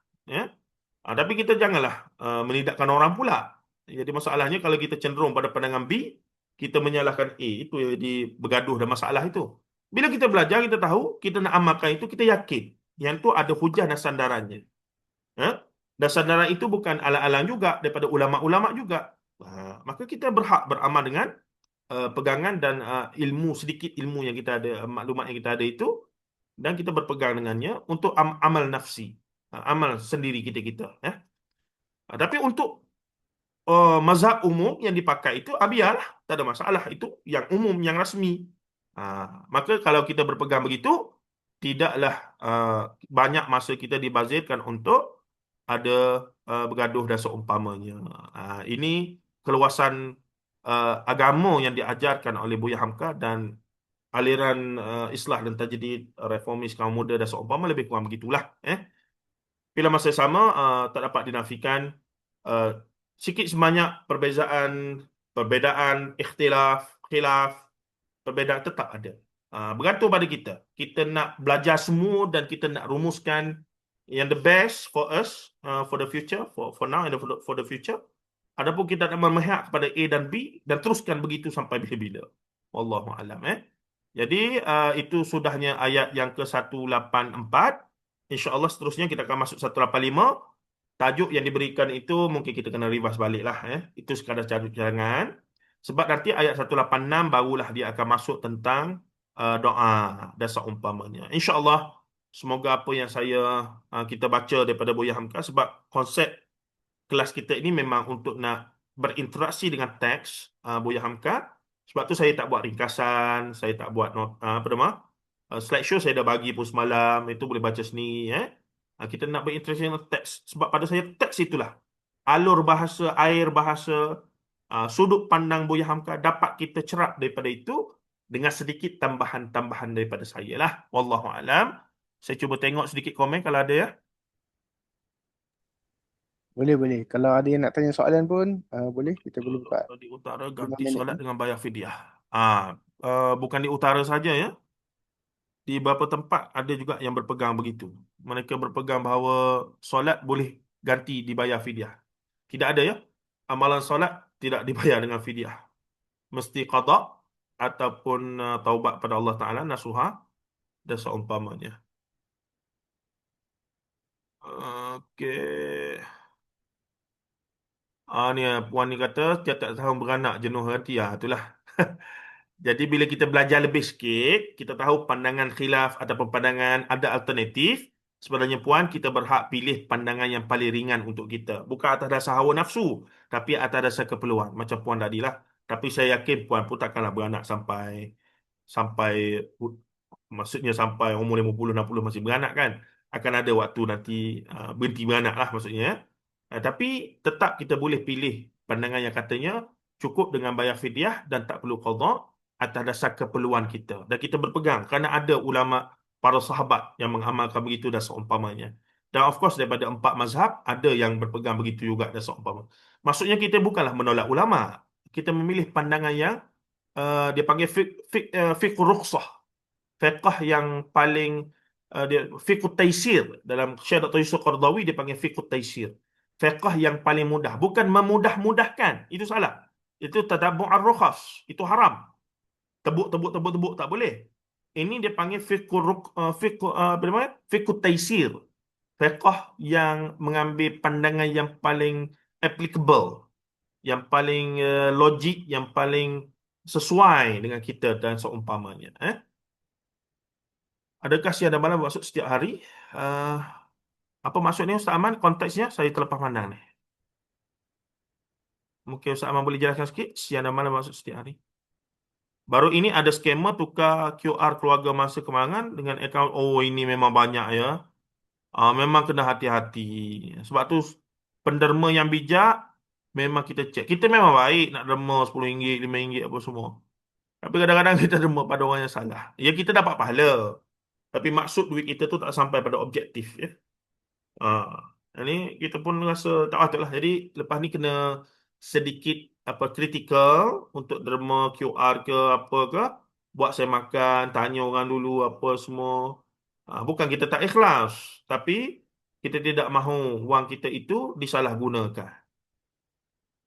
Memang banyak ni dalam online banyak ya, yang tiba-tiba hantar WhatsApp ke, tiba-tiba hantar tu memang kena cek, memang kena cek tuan-tuan. Hamka banyak menulis tentang penyakit hati dan tasawuf model. Macam mana Ramadan menurutnya merawat riak, hasad dan cinta dunia. Al-maklum Ramadan Syawal ini tak kurang ujiannya. InsyaAllah Tuan Abu Ismail ya, saya mencadangkan kalau nak ni memang kena saya cadangkan untuk siapa yang nak tahu cara Hamka mengulas berkaitan sebenarnya benda ni termasuk dalam tasawuf lah. Sebab tu tasawuf ni ulama-ulama tradisional meletakkan tasawuf bawah 3 perkara yang utama ya. Akidah, fiqh dan tasawuf. Tasawuf dan arti kata tazkiyatun nafs, penyucian jiwa. Bahkan setengah ulama meletakkan ia sebagai ilmu yang wajib lah. Tazkiyatun Nafs. Dan antara kitab yang khusus bincang pasal Tazkiyatun Nafs ini, selain pada Ihya Ulumuddin Imam Ghazali itu, adalah dalam konteks kitab Jawi adalah penawar bagi hati oleh Syekh Abdul Qadir bin Abdul Muttalib Al-Mandili Al-Indonesi. Ya. Dan Buya Hamka cuba membawa pendekatan moden lah, membincangkan tasawuf moden itu membincangkan tentang fungsi fungsi kita kata uh, pembersihan ataupun tazkiyah itu dalam sudut uh, menyedari menyedari ataupun belajar dan ada ilmu tentang hal-hal yang berkaitan dengannya. Saya syorkan untuk siapa yang nak ni boleh mula baca tasawuf moden, tak berat sangat. Dia bukanlah buku-buku tasawuf yang dikatakan khawas apa semua, tidak. Dia bahkan mungkin macam buku motivasi saja sebenarnya. Tapi menarik, banyak cerita yang dia datangkan apa semua begitu ini. Dan antara cara yang paling berkesan lah untuk saya ya, berkaitan dengan nak bagi hati lembut ni adalah membaca kisah-kisah sahabat Rasulullah sallallahu alaihi wasallam. Kisah-kisah sahabat mempunyai satu pengajaran yang manusiawi. Rasulullah sendiri adalah manusia dan para sahabat adalah anak murid baginda yang first hand. Jadi cara mereka berinteraksi ada Hayatus Sahabah, baca buku, boleh baca buku mereka. Bukan begitu sekali memberi kesan kepada kita ya. InsyaAllah. Aplusan giliran atau bergantian. Okey, terima kasih. Saya tak sempat ni. Kadang-kadang boleh Google saja ya, untuk tengok makna makna yang khusus dalam bahasa Indonesia klasik yang kadang-kadang dipinjam daripada bahasa Belanda. Contohnya kita dengar perkataan gratis. Orang Indonesia tak sebut percuma. Percuma mereka itu sia-sia. Percuma saja sia-sia. Percuma kita adalah bagi free kan. Jadi mereka guna gratis. Gratis bahasa Jerman. Bahasa Belanda Jerman. So, it is accurate after giving birth and menyusukan mean if I still have about 1 month to clear, must I pay the additional amount on top of yearly basis when I delay? Macam saya kata tadi, ada dua pandangan umum dalam konteks fiqh di Malaysia. Kalau puan tanya mazhab Syafi'i yang dipraktikkan di Malaysia adalah apa nama? Fidyah kena bayar kalau dah habis waktu, tempoh dah masuk Ramadan ni, Ramadan lepas kan, fidyah kena bayar, and then tetap puasa itu perlu diganti dengan puasa. Ya, itu pandangan umumnya. On top of that, di sana ada pandangan lain, yang juga kuat daripada ulama-ulama dan juga diamalkan oleh sahabat, bahawa memadai membayar dengan fidyah. Ya, di sinilah kita boleh berijtihad secara nafsi diri kita. Kerana pandangan mana yang kita nak amalkan dan kita yakin bahawa ia adalah yang terbaik untuk kita. Dan kita tak bolehlah nak samakan dengan orang lain. Kalau kita belajar lebih, kita boleh beramal lebih lah. Begitu. Dengan alasan-alasan tadi bahawa 30 hari nak qada tu besarlah juga dan tiba-tiba kalau puan di bulan tahun depan beranak lagi, and then 30 hari lagi, 60 hari. Memang agak menyusahkan, sedangkan yassiru wala tu'assir. Agama ni adalah mudah dan tidak menyusahkan. Wallahu a'lam. Jadi itu perspektif yang saya bagikan. Jadi puan kena betul-betul yakin mana pilihan yang nak dibuat, dan bila buat yakin ada sandarannya. Dua-dua tu ada. Dan kena pilih kena ijtihad untuk pilih yang mana untuk diamalkan. Wallahu a'lam. Elok dirujuk pusat zakat yang terdekat untuk terima puan, mereka boleh kirakan jumlah fidyah yang perlu dibayar. Setahu saya begitulah.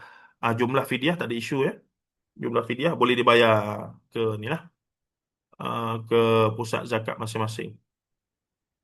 Bayar Ustaz Taufik PhD. Okey, tajuk apa ya? Zahra.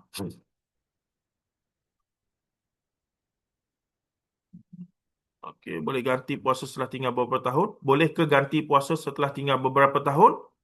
Sama juga macam tadi.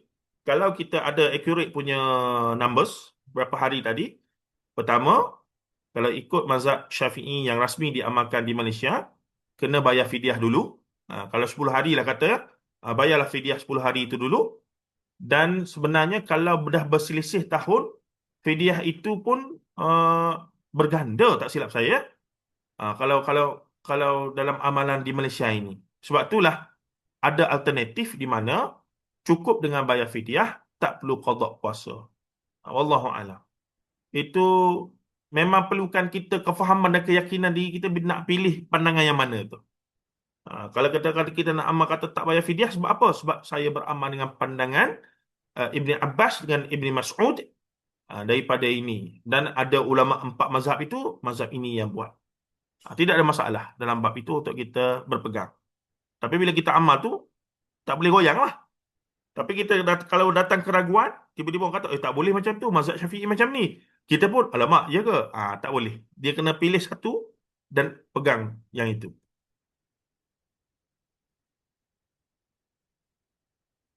Okey, saya nak tanya setakat sekarang sejauh mana usaha dekolonisasi ilmu di Malaysia dan apa yang masih dalam usaha itu.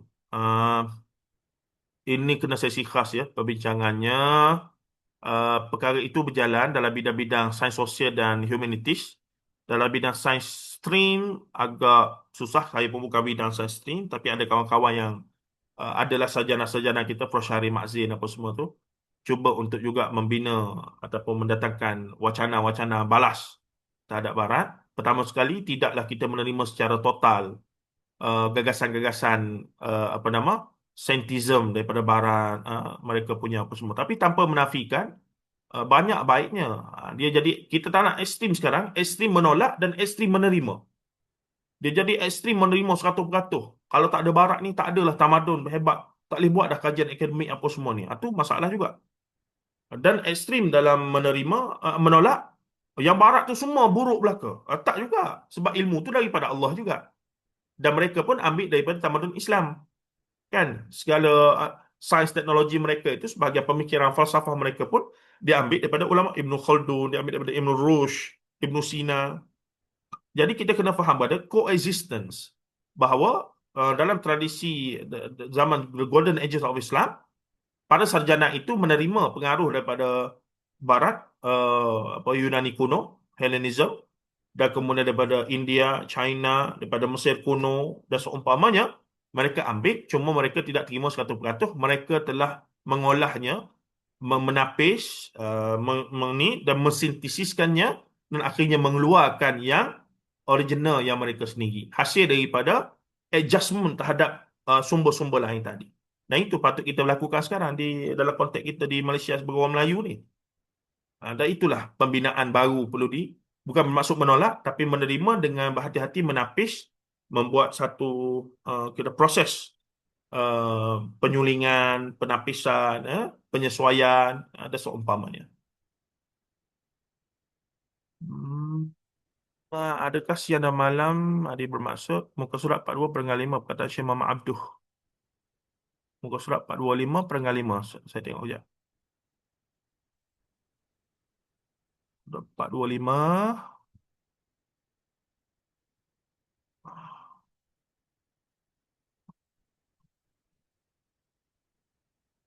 425. 1, 2, 3, 4, 5. Sebab meskipun 6 bulan siang terus, 6 bulan malam terus, namun di sana orang masih tetap memperhitungkan hari. Hmm. Oh, ini saya tak baca kat ni. 423 Ustaz. 423.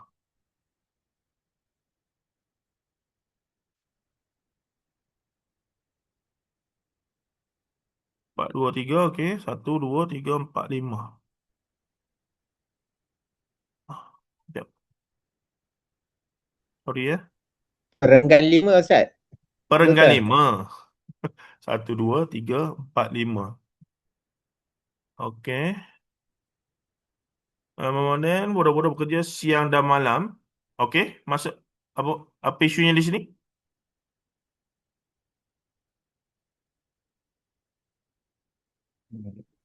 Dia adakah maksud dia sepanjang apa hari, setiap hari ataupun memang siang, malam?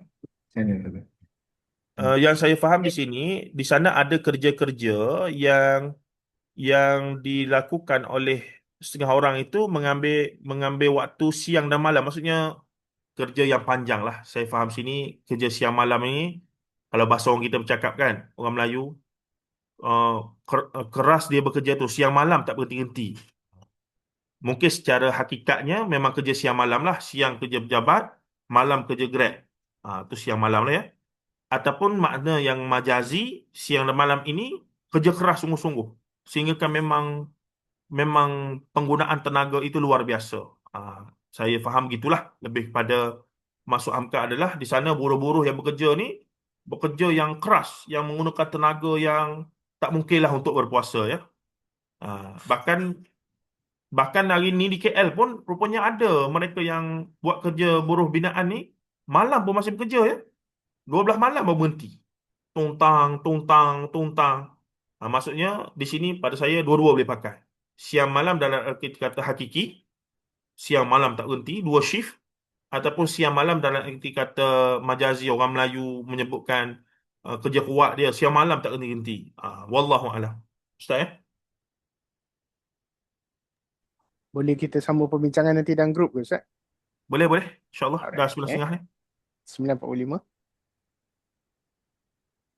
Okey, soalan-soalan di sini yang masih ada lagi ni, boleh copy paste masuk dalam grup nanti untuk saya respon di sana ya, supaya kita boleh tutup majlis kita dulu untuk sambung kemudian insyaAllah. Minta maaf ambil masa, sepatutnya 9.30 kita berhenti. Saya target, ini pun dah lebih. Wallahu alam, insyaAllah kita jumpa lagi. Sallallahu alaihi wasallam Muhammad wa ala alihi wa sahbihi ajma'in walhamdulillah rabbil alamin. Assalamualaikum warahmatullahi taala wabarakatuh.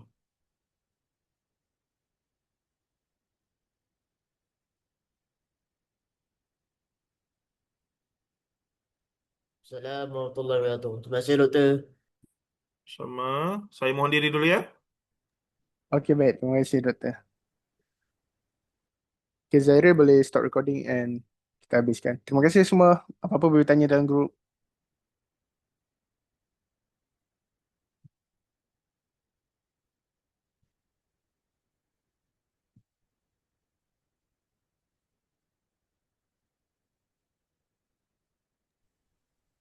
Abang yang host, abang yang kena tutup recording. Dekat saya. Ini lagi Ya. satu hal. Maaf, salah masuk account hari ni. Oh, recording Tak dia apa. auto on tadi maksudnya. Ya. Tapi abang boleh tutup manually. So saya akan pause dulu recording. Oh, tak payah. Saya End je terus. main je tu. Okay, saya akan stop recording. After stopping, you will receive an email notification when the cloud recording is ready.